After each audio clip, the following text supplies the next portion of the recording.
Good day, everybody. This is the Ecclesiarch here, back with some more Horus Heresy Legions, and today I'm going to be showing you a deck on Alexis Polux. Now, this guy is extremely cool. He has become super powerful after the buffs that the Imperial Fist received, and I can assure you that he's a very strong pick right now to play on High Terra, and even in the top 50 most probably, because he's a great pick against some of the meta warlords that are being played right now. So without further ado, let's take a look at the deck. Now let's first take a look at the warlords. So 30 HP and low initiative, that is pretty trash. I'm just gonna say it outright. The weakness of Alexis Polux is that he has the worst combination of health to initiative possible.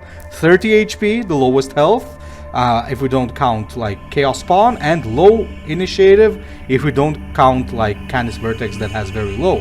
So overall, in terms of stats, he's in a very bad place. However, he makes up for it with his ability to put in play one Garradon squad, which is a 2-2 with a Bastion 2, and the fact that he's an Imperial Fist Warlord, because Imperial Fists are super strong right now, and especially it gets complemented with Polux's ability to drop Garradon squads, because his specialty is to swarm the board. So let's take a look at what we have here, and we're going to be playing an Astartes based deck. So we're going to be running the Markov squad, the Praetorian recruit. The Markov squad, reason for this is, first of all, this is a front line, 2 units, and they make a great combination with Arcamus, which is going to give them +2/+2, so extremely good. And this can be a reliable front line if you get your stalwart defenders going, so definitely a very flexible and good card. And it also supports both the Justice Gunfried as well as Gorhagen squad. So Gorhagen gets stronger the more troops you have in play, and Justice shoots more the more troops you have in play. So this is a great troop to just support all of these combos. Now, the next thing we have is the Praetorian Recruit, and the Praetorian Recruit is a 2 energy 3/2 flank, and for 1 energy it has been buffed, no longer 2. He can gain frontline and Bastion 2, and he can keep using this ability. So a very cool flexible troop that can act both as panic removal as well as great front line. We got Shield Charge as well as a Stone Gauntlet, which do very similar things. So they give Bastion, with Stone Gauntlet giving Bastion to all units and Shield Charge giving Bastion to a single unit, and then they deal damage according to the Bastion. So Shield Charge will be on 1 unit and deal damage equal to the Bastion on the units, and Stone Gauntlet is gonna give Bastion to all the units, and they will all deal Bastion damage randomly. So this is extremely powerful. Now that they give Bastion to all the units, it means that they can actually still give you value even if you have 0 Bastion on the units when you use this. This is really strong, and this is pretty much your win condition, one of your main win conditions. This can absolutely decimate opponents, as you're going to see soon. Shield Cover, our card cycle and defensive ability. First of the Templars, really good, because if you put this on your Garradon squads, they can be a very nasty thing, as well as some other Astartes, so you almost always have a target for this. Kestros, just because it's nice, because 3 energy 2/3 and puts down a sentry turret. Sergeant Amand, which is extremely powerful, and comboed with a Haranberg on energy turn 5, you can drop 2 Sergeant Amands, and it's gonna be absolutely hell to deal with. Double Gorhagen, double Graspar for that stun. Then we're going to have the Phalanx Warders for our late game, well, mid game actually, frontline unit, so drops 2 3/3s with Bastion. Double Workcloth Whirlwind because of the AoE, 1 hard removal, Justice as another win condition with a finisher, and Phalanx. So I don't have anti-stealth, but honestly I don't think I really need it. And we're gonna take a look at some of my games that I actually played here, and gotta tell you, it was absolute insanity. I only lost to a very hard counter, which is the Nightlords, and I'm gonna talk about why that is a hard counter in a moment. So let's begin with game number 1, which was against Angron. And Angron is something you're gonna need a lot, because I've been seeing a lot of Angrons lately on High Terra. So I don't know why I I didn't get rid of the other Stone Gauntlet. I think I should have cycled that as well. That's a mistake. But anyways, Angron is just gonna simply start attacking if it's Angron. And what I'm gonna do is I'm just going to be summoning a unit here, which makes a lot of sense. Just summon a unit and just wait out. So this unit gets removed as soon as it attacks, but it can get a lot of bumps here. So if your opponent just keeps it on the board, it can be pretty scary. Next is the Praetorian Recruit. Now what I do with the Praetorian Recruit is I enhance it, and I believe I also do the counterattack, right?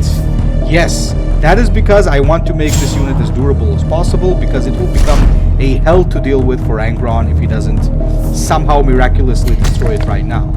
Fortunately for me, he cannot do that. So, I actually don't remember what I do here. Do I do first of the Templars, or do I just remove it? No, I decided to Stone Gauntlet actually. And as you can see, boom, boom, boom. I gotta say I got a little lucky here.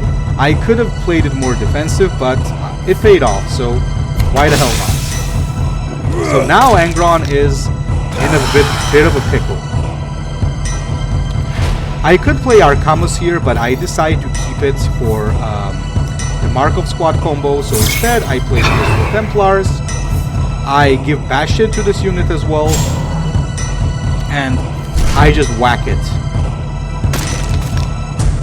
And as you can see, Angron still has a very annoying front line to deal with. And he has to use the Vicious Strike, which is really good for me because I just had him use a very, very good card. Now, on this turn, I once again have a very cool play. This time we're going to be dropping the Markov Squad and are going to be adding Arcamus on top. And this is going to make the board extremely powerful. So here comes the Arcamus, and there we go. Now Angron is in big trouble because World Eaters no longer have the Conqueror like the old World Eaters, so there's not really much that he can do here. He just whacks it, and I don't actually remember what I do here, to be honest.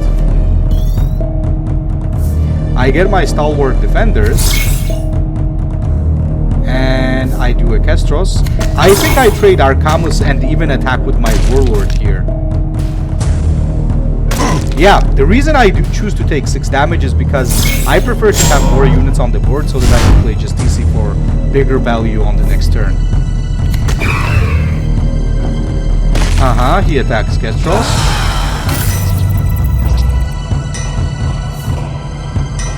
He drops that annoying unit, and there you go.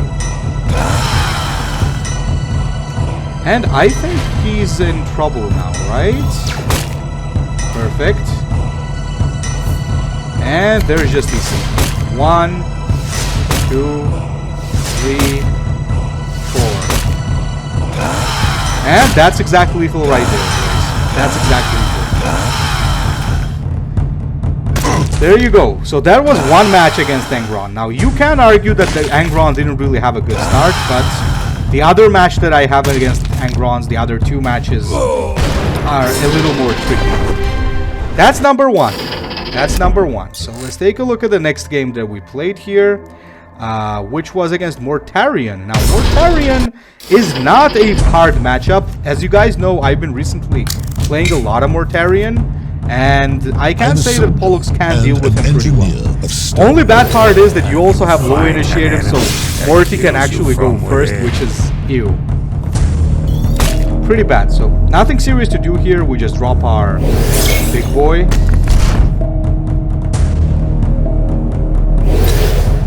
He just poisons. I actually make a mistake here, by the way. I remember.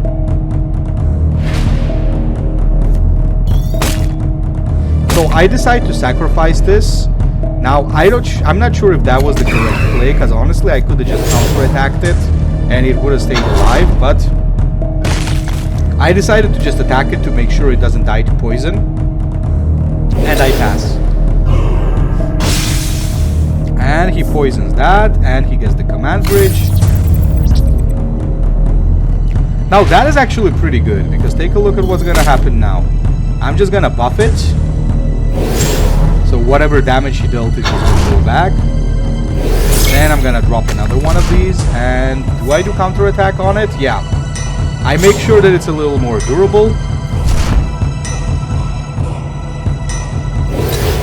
He keeps stacking poison, but that's not helping because I got the Bastion, and then he drops that bad guy, and That's not... Now, here's the thing. I can do Gorhagen here and Markov, but I'm not sure if I do that. Do I do that? That's really good that it went face. Yeah, I guess I do that. So Gorhagen it is, because Gorhagen on such big value is insane. Look at that 7-8. And he drops the Mortis Poisoner, which is not good for me because 2 units are gonna die to poison now, which is not good.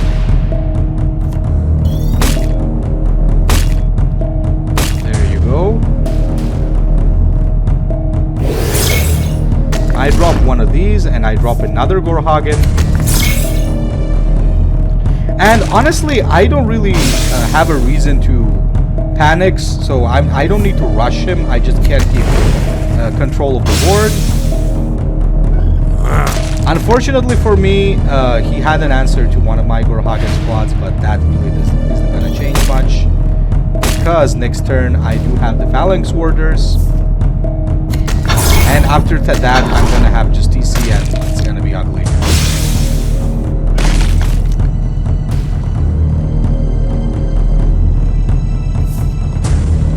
And that was pretty scary. Honestly, that was pretty scary. That's not something that I really wanted to happen. But there you go. Poison Master poisons. That means that Hagen's gonna go. But I do notice that the Stone Gauntlet is coming in. So since the Stone Gauntlet is coming in, I understand that I'm no longer afraid of his Reckoning. So I just dropped Justice here, and Justice does a perfect shot on all of these things. If it had all gone face, it would be pretty unfortunate, but chances of that were not high. So I gotta make sure I clear the board. I cannot leave like a board control to this guy, so I clear it. And I just quietly pass.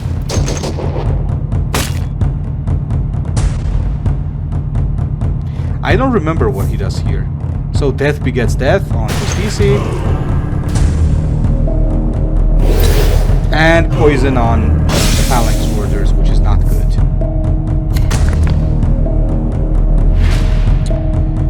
What do I do here? I don't remember what I do here. Ah yeah, I do the first of the Templars, just to make sure I take out the 1-3 and heal. And that goes to my face, which is great. And I do drop the Phalanx Warders.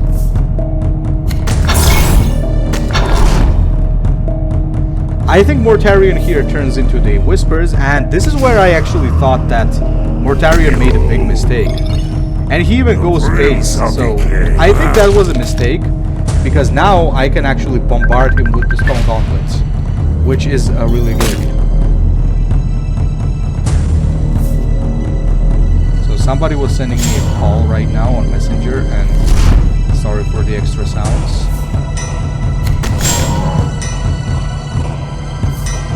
And this is what I do. First, I don't do the Stone Gauntlet. I just decide to buff my units and whack him on the face, because that Arcanus combo is nasty. So he gets very, very low. But I believe he still does something here, so he drops the poison. And, oh yeah, he clears the board. I just remembered, yeah. So he clears the board. However, this is what I do now. So take a look. I shield up with shield cover. That's some nasty stuff. Now I do shield charge. So just the power of the shield charges and the Stone Gauntlets. I whack it. And now I hope you guys see lethal here, because I do. Shield charge and then Stone Gauntlet, and he's gonna be ready to get crushed. That's one. And there's the Gauntlet. And there's Mortarion for you, ready to be served. Now, the next game that I had after the Mortarion... where was that? Yeah, it was Gareth Arendi.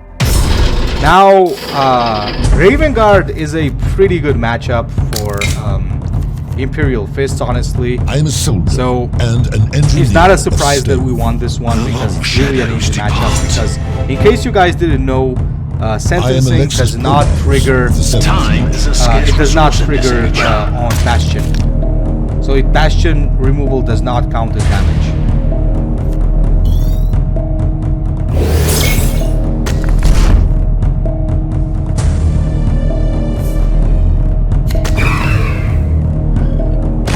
So that was actually a very scary start from him, because he instantly dropped something that could remove the board. But fortunately for me, I'm holding Praetorian Recruit, which now that on 3 energy you can actually turn into a front line is insane. You had to use 4 energy before this, though. That's a huge buff to Imperial Fists. Then we get counter attack on it just to make sure that it's very, very durable. And he does do Fury from above, though. Unfortunately for me, all 3 go there, but that's no matter because I do have Kestros and I do still have the ability. So I shield up. And I drop the Kestros.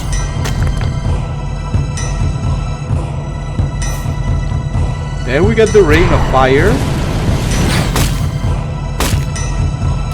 And he's doing a great job at controlling my board for now. He's doing a perfect job at it. However, initiative is mine, so we're still in a very good position. So we drop a Gorhagen squad, and we pass. And, I mean, we whack him. Actually, I'm not sure if I should have whacked him, but whatever. It actually turns out, I think, that I should not have done that, but as I said. So, next turn is, of course, the Phalanx Warders. On an empty board, it's just insanely good. And there you go. We got Shield Charge and we got Stone Gauntlet, so it's absolutely disgusting and degenerate in general. He does a very correct move at attacking so that there's no Bastion over there. However, now we have a very strong turn. So we put Bastion on this bad boy, goes face, and then we do the Stone Gauntlet. Now, here's the thing. The Stone Gauntlet decides to go all to his face. You might say that, oh my god, that's so unlucky, but it's not. Now I just go and attack him. And there you go. His HP is going to be reduced to 3. So there's nothing really that he can do right now. The best he could do is Deliverance, but I believe he didn't get that. And as you can see, the sentencing just doesn't work. So yeah, there you go. As I said, Ravengard isn't really that hard, especially if it's Korax, because he's not going to be dropping any units, so you can just be bashing his face over and over again with your Stone Gauntlets. So there you go. There's that. Now, the game that I got after this was Mortarion. Now, the Mortar game was not, if I remember correctly, it was not that easy, but it was not too difficult either. And an engineer of because I got Sergeant Amon right there. Now beats with the drum. So he did get that free damage on me because he went first, because I got low initiative, but now I can just start dropping my... What squad is this again? Garadon squad, yeah. Now, I want to keep Sergeant Amon for Haramberg. If I did not have Haramberg, I would definitely drop... I would definitely have dropped Sergeant Amon, so there you go. I decide to shield up on this as well, just to keep support control. This is something actually I was afraid of. Now he drops Grand Nev, which is not that good for me. But I decide to do shield cover, just still protecting my units. I'm trying to get as many of them on the board as possible, and drop another Garadon squad. So I'm trying to spam. The more I spam, the better it's gonna be, because then I can do the Stone Gauntlet.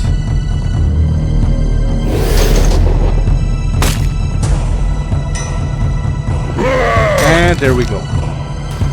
Now here I don't remember. I'm sure that I do the Haramberg into Amand combo, but I don't remember if I trade with my face, which would actually be a good idea here because I would keep one extra unit on the board, which is always welcome. Because that Bastion 2 on that unit, it matters. As expected, I do trade with the face, and I think that was the correct move. And this was pretty scary, because now he got the 6-5 on the board. What I decide to do here is I first decide to draw a card in case I get a little lucky. And there's the Stone Gauntlet, but unfortunately Stone Gauntlet didn't really work in my favor. I should have attacked with my Sergeant Amans before I did that, and this would have actually been a full board clear. But it was my mistake because I did not attack with the Amans. So that was actually my mistake. The game would have been over right here if I had not made that mistake. But as you know, guys, woulda coulda. So right now he drops the Cadmus Tyro, which really does get me annoyed because I friggin' hate Cadmus Tyro, but what can you do? So I decide to do the obvious. I drop the Markov squad, I drop another Garadon squad, and I drop a huge Gorhagen.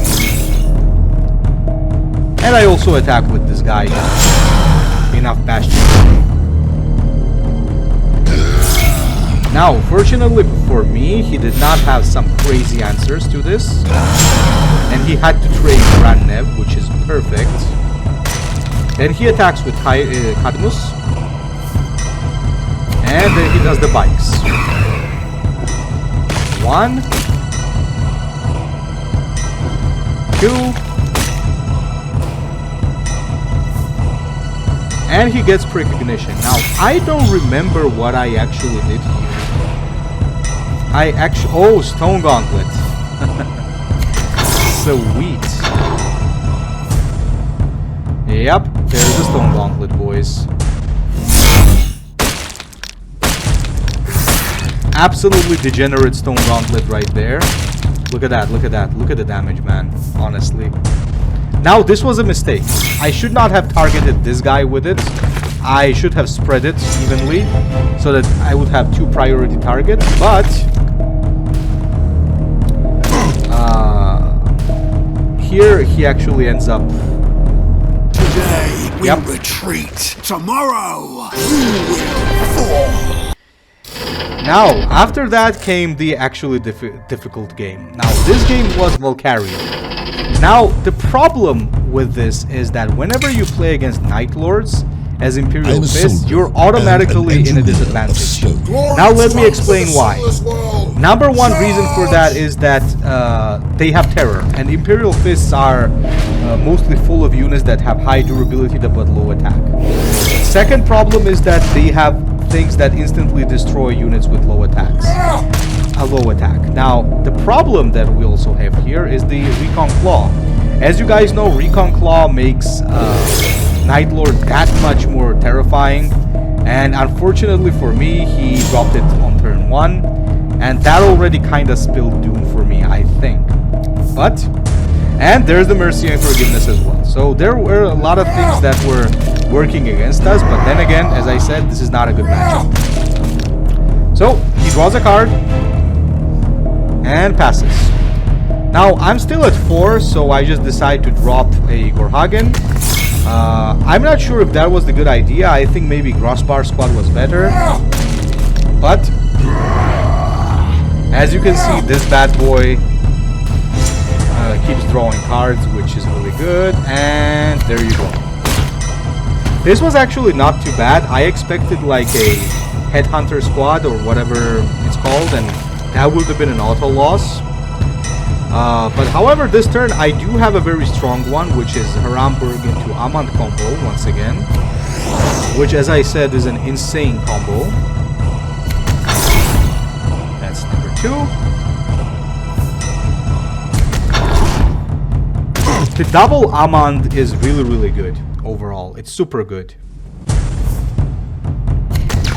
However, this is not super good, because he kind of cleared the whole board right now. Well, not the whole board actually, because take a look.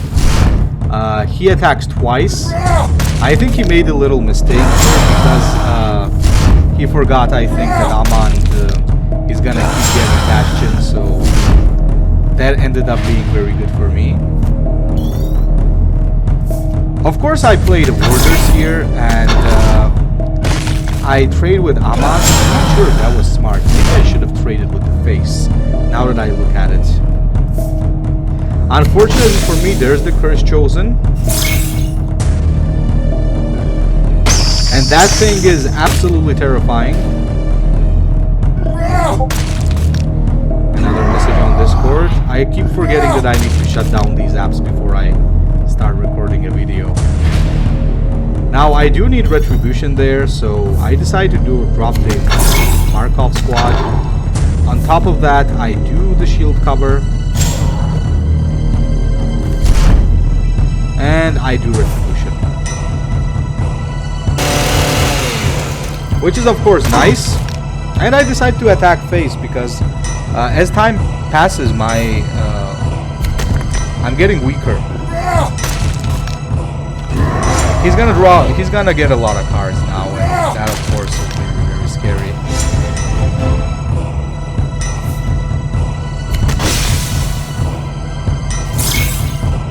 I was surprised that he was actually playing that unit.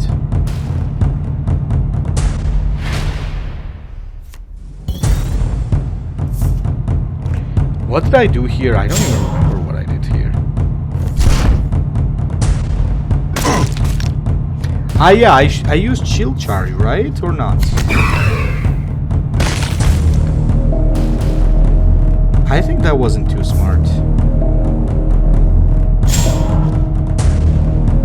So yeah, I removed the Recon Claw, but the moment I understood that the game was lost was when he dropped this and another Recon Claw on top. So as soon as I got rid of one Recon Claw, he dropped another, and at this point I was destroyed. So I think I actually forfeit here.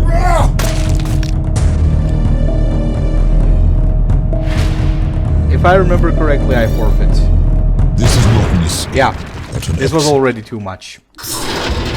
I think there was a chance that I could have played that better, but in general, that's not a good matchup, as I said. After that came another Angron. Wait, what? My unbroken blades! Advance! What?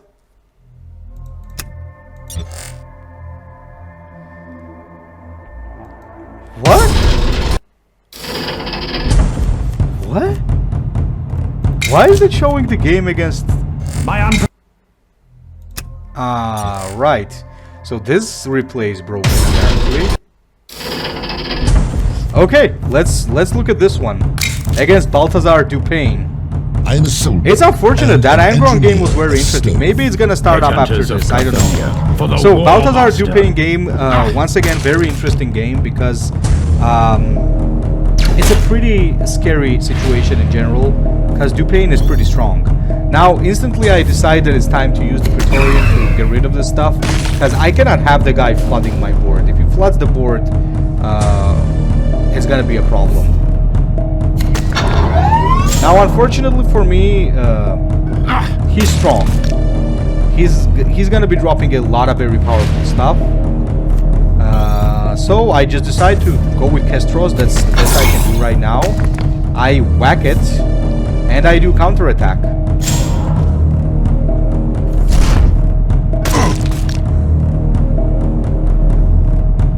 On this turn, I think he uses ability, right? Oh no, he doesn't use the ability. He smacks into this, and he smacks again. Now, I don't remember what I did here. That was not too good.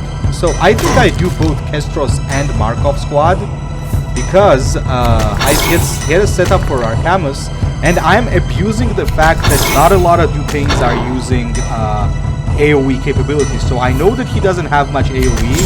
So what I decide to do is I just decide to abuse that fact and just drop a board control. Now he does play correctly. He just starts clearing, obviously. Here I get a little lucky. His auxilia don't end up being too scary. And on my turn, this is what happens. I decide to just go with Arcamus here, and I just whack it here. I whack it again, and I pass. Now, we are both dangerously low, but I'm confident because I have Phalanx Warders as well as Shield Charge, which is gonna be very scary. So him just trading his stuff is good for me.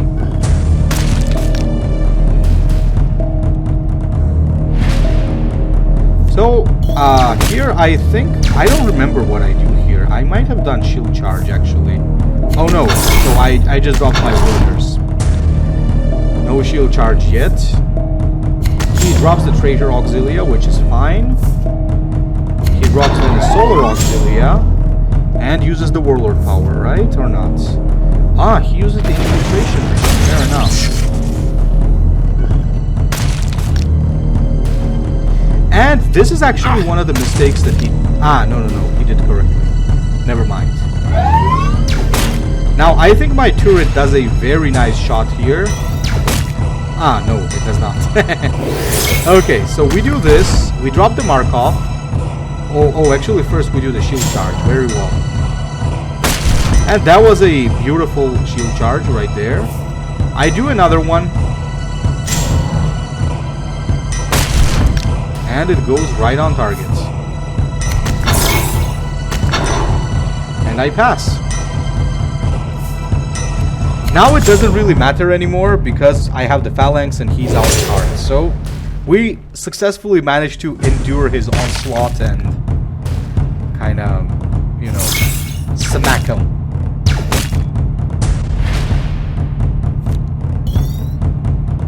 So we just do the Phalanx.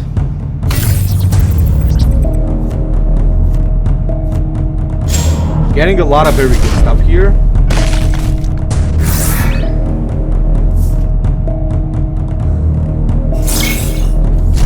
What? Did I misplay? Well, it doesn't really matter at the end of the day because we win this 100%. Did I misplay there? Well, I guess Gorhagen could have been also nice, but...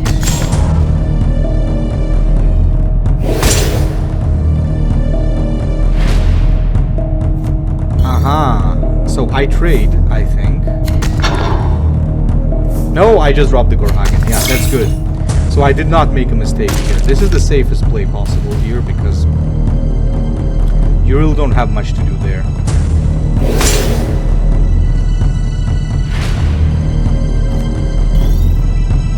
Okay. I don't remember this game too well, right? I think I don't. Well, Worklosh Whirlwind was already lethal, I believe, but I wanted to fish for Stone Gauntlet. There you go. That's what I honestly wanted to fish for. That was a little nasty of me, but, well, sometimes I gotta be nasty too, man. Come on. There we go. So, after that was another Angron game, and this was actually a very good Angron game, because he got very good control early, I think. He even damaged me a lot, but we still took the game in the end. There is so that's what matters. Worthless corpses.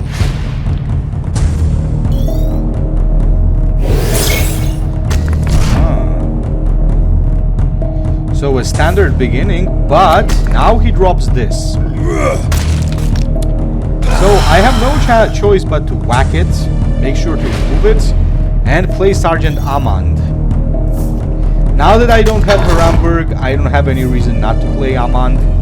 But as you can see, my 30 HP is starting to show, because only after 2 turns I'm down to 23. So it's showing that how scary it is to have such low HP. Angron does sustain fire here.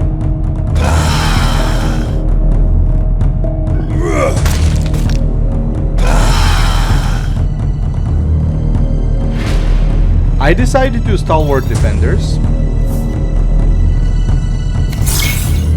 And this is honestly the moment I got a little bit frustrated, because I honestly don't know what someone was thinking when they gave the World Eaters this. Just look at that. For 2 energy, the guy just dealt 6 freaking damage. It's pretty crazy. But then again, I can deal much more damage with Shield Crush. So perhaps we have no place complaining. So I decided to do Haramber. Drop 1 Kestros. Drop another Kestros.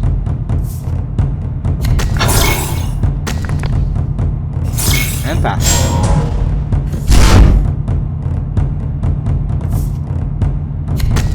This was very bad. Now, seeing Apothecary Larsak was terrifying for me, honestly. Because at that point I knew that I was in trouble. With Apothecary Larsak I knew that this was trouble, but once again, fortunately, I managed to pull through. I just don't remember how. So that's 1, that's 2, and where did my thing go? I got a little fortunate that my own turrets did not end up destroying my game. Now I'm down to 15 HP, but fortunately for me, Phalanx Warders are there to protect me.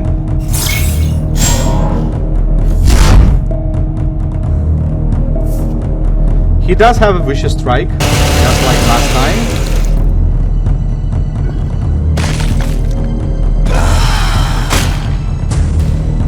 But I don't remember what he does here. Oh, he does that, okay. I remember that on this turn I got either very lucky or something. Yeah, exactly. I got super lucky on this turn. I decided to do a shield cover. No reason not to. And we got a Praetorian recruit. That is perfect. And on top of the Praetorian recruit, I can also get a Garadon squad down. So for now, this looks amazing. Horde control is back. We got Phalanx, and there's not a lot of threats that Angron can put down. So he's kind of stuck. That is very scary. The 3-4.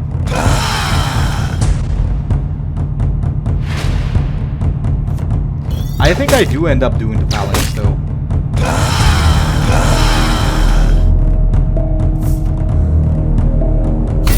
Because there's a big chance I'm getting Stone Gauntlet. This is a perfect Stone Gauntlet chance.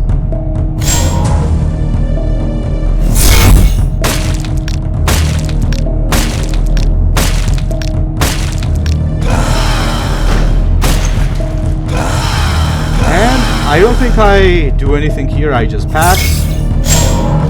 And if I remember correctly, he gives up, right? No, he does the Ferocious Resilience. Unchained Anger.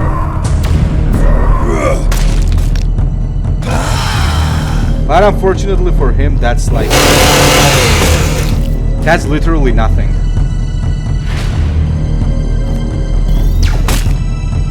Because right now I can take him out in a variety of ways, like Gunfrit or whatever I really want here. So, but I just decide to Stone Gauntlet him and just take him out with a attack to the face. That's a very good symbolic thing there. And after that we had another Dupain. Insanity. This is a very good start. I'm a soldier. The amount of Markovs here is really good. Headhunters of and this guy plays Solar Pattern. Solar Pattern, I don't know. It's actually pretty good if you play against something like Mortarion.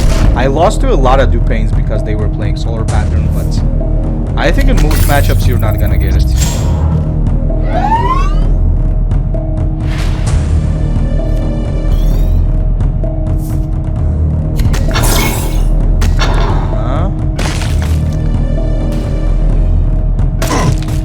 What did I do here? Yeah, I decided to protect a unit, which is much better, honestly. I could have actually even protected the other one.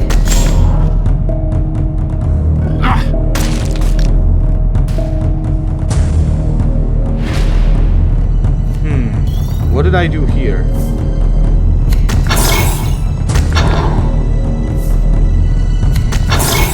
Okay, that's actually pretty good.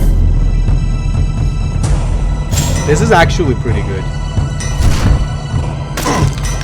Because this is a hard board once again to beat because, as I said, Dupains don't run a lot of AoE.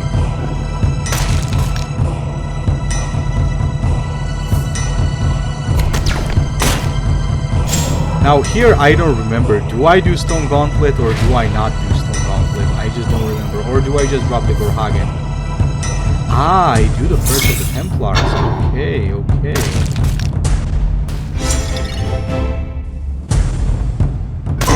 I decide to go face, take some damage, it's okay.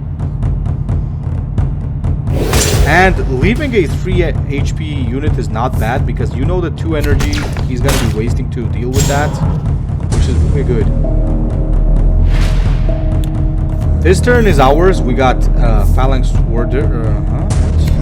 Oh, I decided to do Gorhagen combo. Okay. That is also very scary, by the way. Double Gorhagen, also very scary.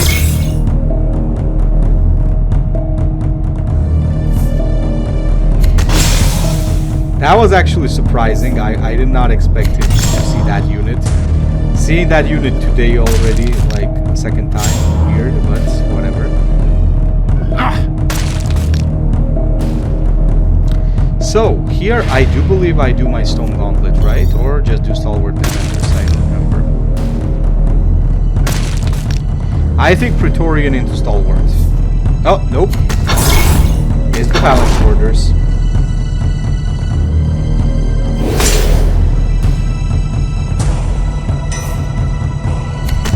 There's another Marcus Valerius. And that was a mistake actually, because now I can punish him really hard. Now he's gonna get punished hard.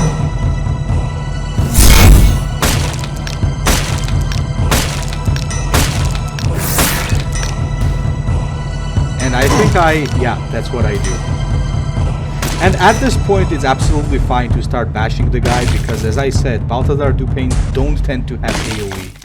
Some of them might, but most of them do not because I think all of them are playing from a copy of a same deck that they saw somewhere.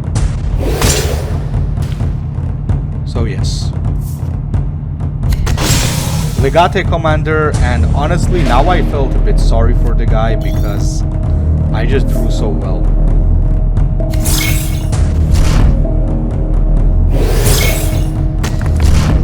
I just drew so well. And there you go. Now it's already an unbreakable fortress for him. There is no way he's getting through this. Just no way. And right here, yeah, there you go. He gives up. Okay, there's just one more game that I really wanted to show you, which was that Angron game, but seems to be bugged, right? Yeah, it seems to be bugged. It's showing my Mortarion game for some reason, so that's fine. That was just an Angron that was using the Black Blade, so it was an interesting race against time. But anyway, guys, I do believe that Alexis Polux is pretty good right now because it instantly felt very strong.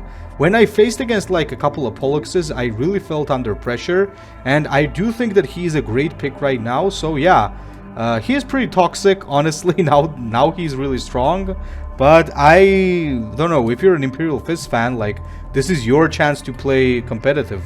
So yeah, get in there and take some heads.